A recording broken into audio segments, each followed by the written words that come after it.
So మొత్తానికి రాజస్థాన్ అదేవిధంగా కోల్కతా ఇద్దరి మధ్య జరిగిన మ్యాచ్ రసవత్తర పోరు అనుకుంటే రసవత్తరం ఎక్కడా కనిపించలేదు.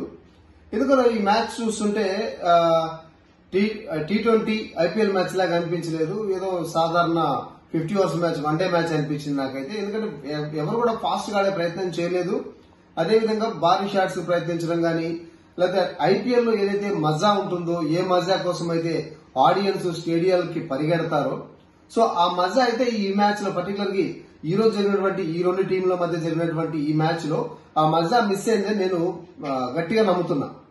అండ్ చేసింగ్ ఫస్ట్ బ్యాటింగ్ చేసినటువంటి రాజస్థాన్ కూడా భారీ షాట్లు ఆడే ప్రయత్నం చేయలేదు. ప్లస్ స్కోర్ కూడా చాలా స్లోగా కొడుతూ వచ్చారు. ఫస్ట్ 5 ఓవర్స్ ఏదైతే పవర్ ప్లే ఉంటుందో, పవర్ ప్లేని ప్రతి ఒక్క టీం కూడా చాలా అద్భుతంగా వాడుకుంటుంది.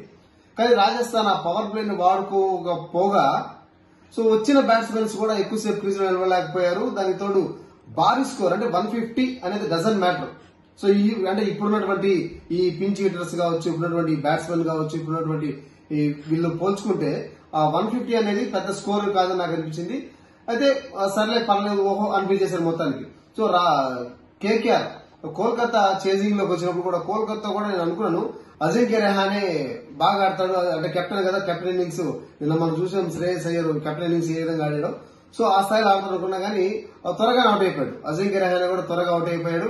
అట్ ద సేమ్ టైం ఇద్దరు ముగ్గురు బ్యాట్స్మెన్ తప్ప ఎవరు కూడా పెద్దగా ప్రభావం చూపించలేకపోయారు. కానీ మొత్తానికి కోల్కతా అయితే విన్ అయింది. మనం టాస్ అప్పుడు చెప్పుకున్నాము ఫస్ట్ ఏ టీం గెలిచినా సరే ఖచ్చితంగా బౌలింగ్ తీసుకునే అవకాశం ఉంది. ఎందుకంటే తర్వాత పిచ్ మారిపోతుంది. ఎగ్జాక్ట్ గా అదే జరిగింది. సో ఫస్ట్ బౌలింగ్ తీసుకున్న టీం ఈ రోజు విన్ అయింది.